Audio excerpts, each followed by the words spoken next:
Good morning dear students. Last class में हम एक चैप्टर पढ़ रहे थे बेटा, ह्यूमन कैपिटल डेवलपमेंट। आज हम उसी चैप्टर को कंटिन्यू करते हैं, that is human capital development. अब उसमें हमारा एक लास्ट टॉपिक बचा था, उस लास्ट टॉपिक को समअप करके हम नेक्स्ट चैप्टर की तरफ बढ़ेंगे। बट वो जो लास्ट टॉपिक था वो बड़ा इंपॉर्टेंट टॉपिक है और बहुत इंटरेस्टिंग टॉपिक है, और वो टॉपिक है अपना बेटा एजुकेशन सेक्टर। कौन सा टॉपिक है बेटा? वो अपना एजुकेशन सेक्टर। तो आज हम बात करने वाले हैं बेटा एजुकेशन सेक्टर की। और अभी आपने रिसेंटली देखा होगा गवर्नमेंट ने after 34 years, that is after 1986, education sector में काफ़ी चेंजेस करे हैं। तो अगर मैं उसकी बात करूँ एजुकेशन सेक्टर की, तो हम उसको पूरा पढ़ते हैं। क्या मतलब होता है देखो, N essential part of human capital formation is education. Human capital formation का सबसे असेंशियल पार्ट कौन सा है बेटा? एजुकेशन। तो education refers to the process of teaching, training and learning. मैंने क्या बोला? It is the process of teaching, training and learning. मैं आपको पढ़ा रहा हूं, दैट इज कॉल्ड एजुकेशन। आपको ट्रेन कर रहा हूं, आप सीख रहे हो, that is teaching, training and learning, specially in schools and colleges. और जनरली कहां पर कैरी आउट होती है बेटा ये activities? Specially in schools and colleges. तो मैंने क्या बताया आपको? It simply refers to the process of teaching, training and learning, specially in schools and colleges, to improve knowledge and develop skills. और अपन क्यों करते हैं बेटा, क्यों लेते हैं एजुकेशन? अपनी नॉलेज को इंप्रूव करने के लिए, अपनी स्किल्स को डेवलप करने के लिए। तो सिंपल सा ही डेफिनेशन बताया मैंने आपको एजुकेशन का। क्या था बेटा? Sir, education refers to the process of teaching, training and learning. किस लिए बेटा? नॉलेज को इंप्रूव करने के लिए, स्किल्स को डेवलप करने के लिए। और जनरली एक्टिविटीज कहाँ कैरी आउट होती है बेटा? स्कूल्स एंड कॉलेजेस के अंदर। तो आई होप आपको डेफिनेशन क्लियर हुआ होगा किसका? एजुकेशन का। Basically education is term to be the most important part of human capital formation. और क्या बोला गया है? Education is the most important part of human capital formation as it enables the people to change their outlook. क्योंकि देखो, educated आदमी और uneducated person के दोनों के सोचने का जो नजरिया होता है वो अलग अलग होता है। तो जो एजुकेटेड पर्सन है उसका आउटलुक क्या होगा बेटा? चेंज हो जाता है। To change their outlook, become more efficient. और जो एजुकेटेड पर्सन है उसने क्या करा? अपना सोचने का नजरिया बदल दिया। अब बिल्कुल बदलता है, वो क्या हो गया बेटा? ज्यादा एफिशिएंट हो गया पहले से। तो मैंने क्या बोला? Change their outlook, become more efficient and increase their productivity. और जो उनके काम करने की प्रोडक्टिविटी है वो भी इंक्रीज हो गई। तो अपन ने बात करी बेटा एजुकेशन सेक्टर की। हमने पहले डिफाइन करा एजुकेशन क्या था, फिर मैंने आपको बताया कि सर जो एजुकेशन है उससे होता क्या है? जो पीपल है अपने आउटलुक को चेंज कर लेते हैं, वो लोग ज़्यादा एफिशिएंट हो जाते हैं और उनकी प्रोडक्टिविटी भी इंक्रीज हो जाती है। That is why education is the most important part of human capital formation. तो देखो, basically education is term to be the most important part of human capital formation as it enables the people to change their outlook, become more efficient and increase their productivity. आगे, in India the education sector has been developed since independence. अब देखो, पहले का जो education sector था उसके बारे में हम पढ़ते हैं। किसके बारे में पढ़ेंगे बेटा? पहले के एजुकेशन सिस्टम के बारे में। तो देखो, तीन था बेटा। एक था एलिमेंट्री एजुकेशन, एलिमेंट्री एजुकेशन। एक था बेटा सीनियर एंड सेकेंडरी एजुकेशन।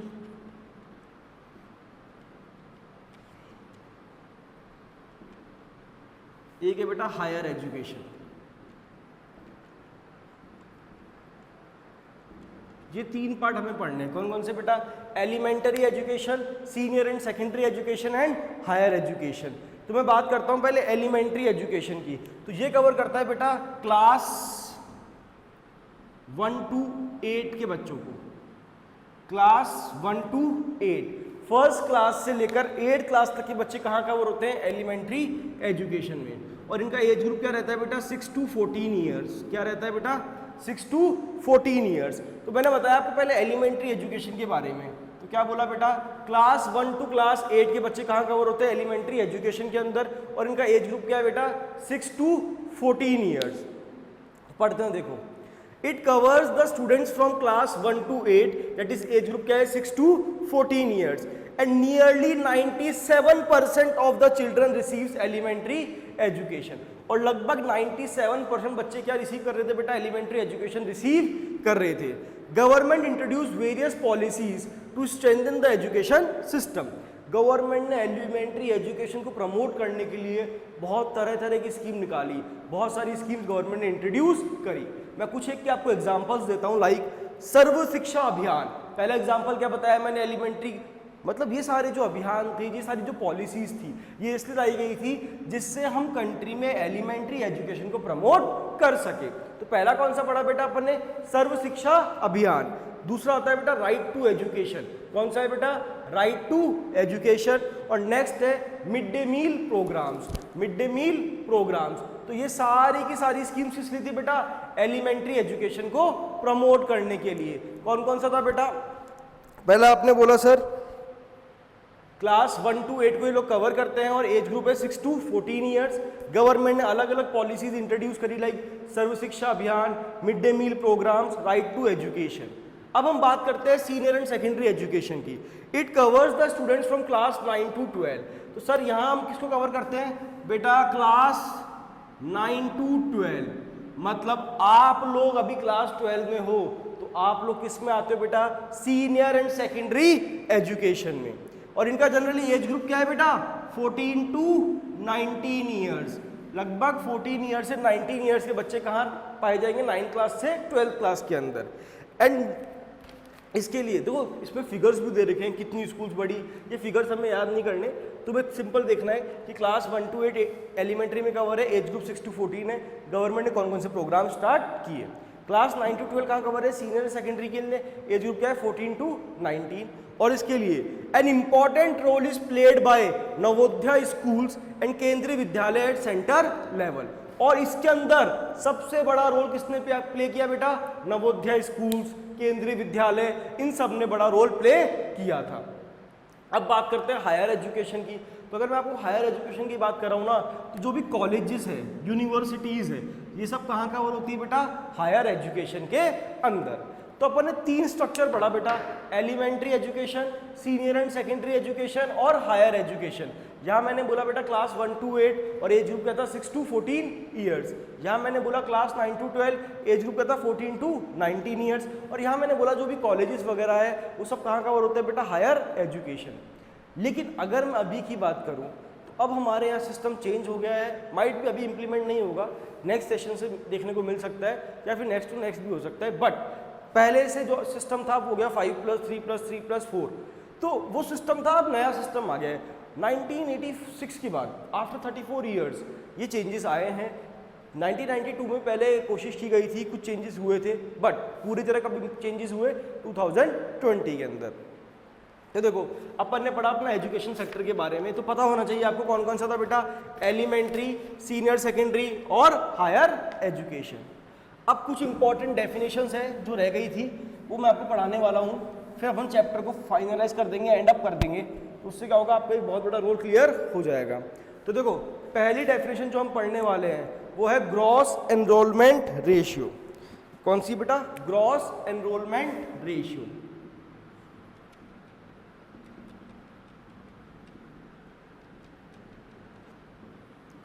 देखो इसका मतलब क्या होता है, आज मुझे एक बात बताओ, आप सबके पास आईडी कार्ड होता है ना, आईडी कार्ड, तो आईडी कार्ड में कुछ लिखा हुआ रहता होगा आपके, सर क्या लिखा हुआ रहता होगा कि सीरियल नंबर लिखा हुआ रहता होगा बेटा, क्या लिखा हुआ रहता होगा, serial number.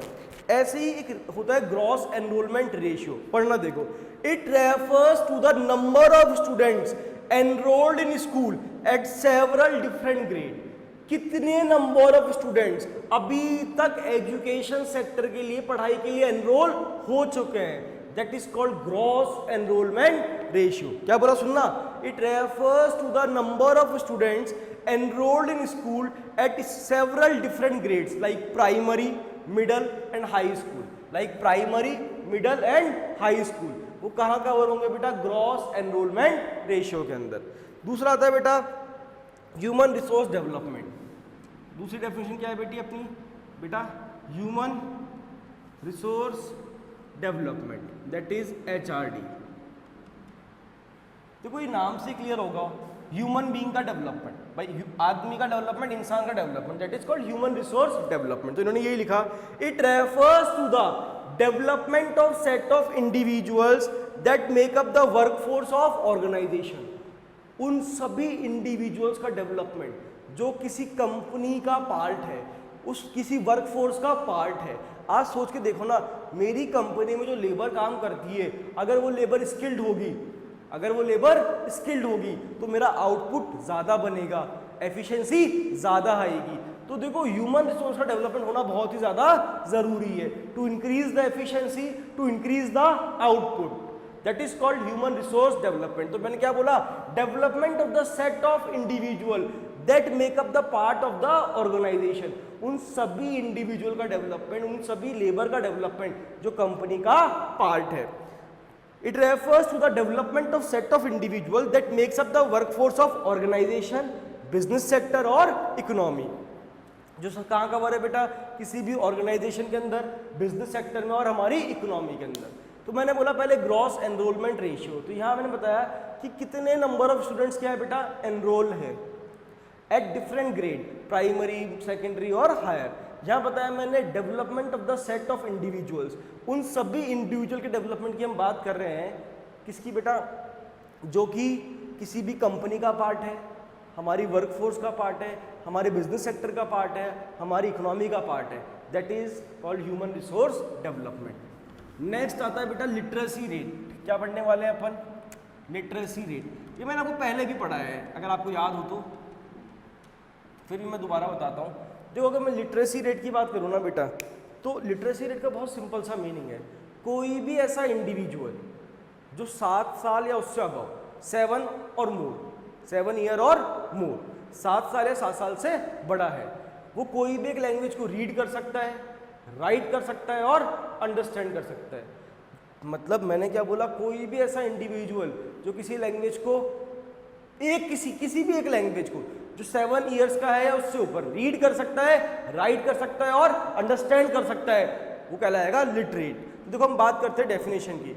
It refers to the percentage of people above 7 years, above 7 years who can read, write and understand any one language, क्या कहलाएगा बेटा, लिटरेट। अगर मैं बात करूं तो हमारी यहाँ पे लिटरेसी रेट कितनी है, 74.4% अप्रॉक्स। कितनी अभी, ये फिगर याद रखना है एमसीक्यू के लिए, 74.4%। चलो अब बताओ मुझे, 2 क्वेश्चन आते हैं।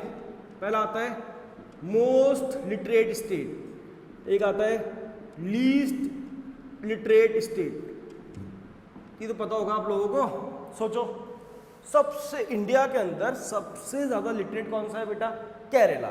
कौन सा है बेटा, केरला। और कितना है बेटा उसका, 93.9%। तो देखो ओवरऑल की बात करूं तो कितना था, 74.4। लेकिन अगर मैं बात करूं मोस्ट लिटरेट स्टेट की, तो कौन सा है, केरला। और कितना है बेटा, 93.9%। अगर हम बात करें लीस्ट लिटरेट स्टेट की, तो कौन सा आता है बेटा, बिहार। और कौन सा है, 63.8%। तो अपन ने कंसेप्ट पढ़ा बेटा लिटरेसी रेट का। इसका मतलब क्या था, कोई भी ऐसा पर्सन हु इज अबव 7 साल से ज़्यादा हो, who can read, write and understand any one language, कोई भी एक लैंग्वेज, तो क्या कहलाएगा बेटा, लिटरेट। अगर मैं बात करूं ओवरऑल लिटरेसी रेट की, तो कितनी है बेटा, अप्रोक्सीमेट 74.4%। फिर ये देखो एमसीक्यू 12th का इस बार पार्ट, लास्ट ईयर पार्ट थे, इस बार भी पार्ट रहेंगे, तो आपको पता होना चाहिए कि सर एक क्वेश्चन आ गया कि बताओ कौन सा सबसे ज़्यादा लिटरेट स्टेट है, तो क्या बोलोगे बेटा, केरला। परसेंटेज कितनी है बेटा, 93.9%। एक क्वेश्चन आया बेटा कि लीस्ट लिटरेट स्टेट कौन सा है, तो क्या बोलोगे बेटा, बिहार। कितना परसेंटेज है बेटा, 63.8%। तो ये डेटा आप याद रखना, ये हेल्पफुल रहेगा और काम भी आएगा आपके। तो अपन ने 3 डेफिनेशन पढ़ी, एक पढ़ा बेटा ग्रॉस एनरोलमेंट रेशियो, एक पढ़ा ह्यूमन रिसोर्स डेवलपमेंट और एक पढ़ी लिटरेसी रेट। अब हम पढ़ने वाले हैं बेटा कुछ फुल फॉर्म पढ़ने वाले हैं, कुछ एक फुल फॉर्म पढ़ने वाले हैं जो आपसे पूछी जा सकती है। तो देखो, in India ministry of education at the centre and state level regulate the education sector. तो इंडिया में एजुकेशन सेक्टर को कौन रेगुलेट करता है, इंडिया में एजुकेशन सेक्टर को कौन रेगुलेट करता है? तो कौन करता है बेटा? Ministry of education, centre as well as state, दोनों लेवल पे। ठीक है, तो मैंने पहले बताया कि मिनिस्ट्री ऑफ एजुकेशन, चाहे वो सेंटर हो चाहे स्टेट लेवल हो, वो लोग एजुकेशन सेक्टर को क्या करते हैं बेटा? रेगुलेट करते हैं। तो अपन देखते हैं कुछ एक फुल फॉर्म है। पहली फुल फॉर्म आती है, अब देखो सर हमें बताओ पहली फुल फॉर्म क्या पढ़ने वाले? मैंने कहा बचपन से आप पढ़ते आए हो, अब 12th में आ गए, आपको फुल फॉर्म इसकी पता होनी ही चाहिए। एनसीईआरटी बचपन से पढ़ रहे हो भाई, सेकंड थर्ड फोर्थ एनसीईआरटी से पढ़ते हुए आ रहे हो। क्या आप में से किसी को पता है एनसीईआरटी की फुल फॉर्म क्या होती है? अब देखो 12th में आके तो फुल फॉर्म पूछ रहे हैं आपसे, तो आपको पता होनी चाहिए। तो हम पहले बात करते हैं बेटा एनसीईआरटी की फुल फॉर्म की। तो देखो, national council of education research and training, of education research and training. तो हम किसकी बात कर रहे हैं बेटा? एनसीईआरटी की फुल फॉर्म की। तो देखो नेशनल है, सॉरी ये हो गया national council, national council of, E से बेटा क्या आएगा? एजुकेशन। तो देखो याद करना एनसीईआरटी की full form, national council of education research and training, national council of education research and training. ये फुल फॉर्म बेटा किसकी? एनसीईआरटी की। नेक्स्ट आती है बेटा यूजीसी, ये है university grant commission, university grant commission. तो यूजीसी की आती है बेटा यूनिवर्सिटी ग्रांट कमीशन। तो एनसीईआरटी की बात करूं तो क्या है बेटा? National council of education research and training, UGC की यूनिवर्सिटी ग्रांट कमीशन। तो अपन ने दो फुल फॉर्म पढ़ी बेटा किस की? सर पहले पढ़ी अपन ने एनसीईआरटी की, याद रखना national council of education research and training. Next पढ़ी UGC, that is university grant commission. एक आती है बेटा AICTE, AICTE all India council of technical education. तो कुछ फुल फॉर्म अपन पढ़ रहे हैं। एनसीईआरटी की क्या थी बेटा? National council of education research and training, UGC की university grant commission, AICT all India council of technical education. ठीक है, तो तीन फुल फॉर्म पढ़ी अपन ने। नेक्स्ट देखो, अब बात करें हेल्थ सेक्टर की। तो जैसे एजुकेशन को ऑपरेट करता है, रेगुलेट करता है मिनिस्ट्री ऑफ एजुकेशन, ऐसे ही हेल्थ को कौन रेगुलेट करता है बेटा? Ministry of health. और इसमें एक टर्म पढ़ने वाले अपन आईसीएमआर। कौन सा पढ़ने वाले बेटा? आईसीएमआर। उसकी फुल फॉर्म है Indian council of medical research, Indian council of medical research, Indian council of medical research. तो ये अपना चैप्टर फाइनलाइज होता है, समअप होता है। तो लास्ट में अपन ने जो टॉपिक पढ़ा वो पढ़ा बेटा फुल फॉर्म के बारे में। कौन कौन सी फुल फॉर्म पढ़ी अपन ने? NCERT, UGC, next AICTE, next ICMR. तो ये कुछ एक फुल फॉर्म जो अपन ने पढ़ी आपको याद होनी चाहिए। ये एग्जाम्स में आपसे 1 मार्क क्वेश्चन में पूछी जा सकती है। एमसीक्यूज इस बार बहुत इंपॉर्टेंट है, fill in the blanks, full form, true false, match the following, इन सब चीज़ों की प्रैक्टिस आपको करनी पड़ेगी। तो देखो एक बार दोबारा से रिकॉल कर लेते हैं। एनसीईआरटी था बेटा national council of education research and training, UGC था यूनिवर्सिटी ग्रांट कमीशन, एआईसीटी है all India council of technical education, ICMR है बेटा Indian council of medical research. तो ये अपना एक चैप्टर था ह्यूमन कैपिटल डेवलपमेंट, ये अपन ने फाइनलाइज किया। बहुत ही इंटरेस्टिंग और बहुत ही इजी चैप्टर था। आई होप आप सभी लोगों को आया होगा। नेक्स्ट क्लास में जो हम पढ़ने वाले हैं वो है बेटा चैप्टर नंबर 6। अब मुझे इतना पता है कि आप लोगों के पास सबके पास पीडीएफ अवेलेबल होगी चैप्टर नंबर 6 की। अगर किसी बच्चे के पास पीडीएफ अवेलेबल नहीं है तो प्लीज़ मुझे कॉल करके बता देना, मैं उसको पीडीएफ सेंड कर दूंगा। ठीक है, और नेक्स्ट जो चैप्टर है वो अपना है बेटा चैप्टर नंबर 6 अपनी बुक के अपने नोट्स के according, that is rural development, that is rural development. अगर मैं आपको इस पार्ट को एनहांस करने की कोशिश करूँ ना, सिंपल सा मतलब है, रूरल मतलब गांव, डेवलपमेंट मतलब विकास। तो इस चैप्टर का जो हमारा कंटेंट है जो हम पढ़ने वाले हैं उसका सिंपल सा पार्ट क्या है? गांव का विकास, development of the rural economy. और बड़ा ही इंटरेस्टिंग चैप्टर है। आज हम इंडिया में कितने ही लोग हो, सब लोग डायरेक्टली और इनडायरेक्टली कहाँ से जुड़े हुए हैं बेटा, रूरल सेक्टर से, गाँवों से जुड़े हुए हैं। आज मैं हूँ चाहे आप, सब लोग डायरेक्टली इनडायरेक्टली जुड़े हुए हैं गाँवों से। तो हमें यही पढ़ना है कि रूरल डेवलपमेंट में क्या क्या चीज़ें हम पढ़ने वाले हैं, कौन कौन सी स्टेप गवर्नमेंट ने उठाए जिससे रूरल इकोनॉमी को डेवलप कर सके, कौन कौन सी प्रॉब्लम आई रूरल इकोनॉमी को डेवलप करते टाइम। तो ये सारी चीज़ें हम इस चैप्टर में पढ़ेंगे और चैप्टर का नाम क्या है बेटा, रूरल डेवलपमेंट। तो अपन लोग नेक्स्ट क्लास में इस चैप्टर को स्टार्ट करेंगे, कौन से को, रूरल डेवलपमेंट को। तब तक के लिए आप यहाँ तक का कंटेंट पढ़ना, उसको याद करने की कोशिश करना। और अगर किसी बच्चे के पास पीडीएफ अवेलेबल नहीं है तो मुझे बोल देना, मैं पीडीएफ शेयर कर दूंगा, क्योंकि पीडीएफ होगी तो आप उस कंटेंट को कॉपी में नोट डाउन कर सकते हो, और नोट डाउन करने के बाद आप जब पढ़ोगे तो कंटेंट साथ में रहेगा, तो अंडरस्टैंडिंग में बहुत ज़्यादा आसानी होती है, और आपके पास कंटेंट रहेगा तो आप उसको याद भी कर पाओगे। ठीक है बेटा, thank you all of you.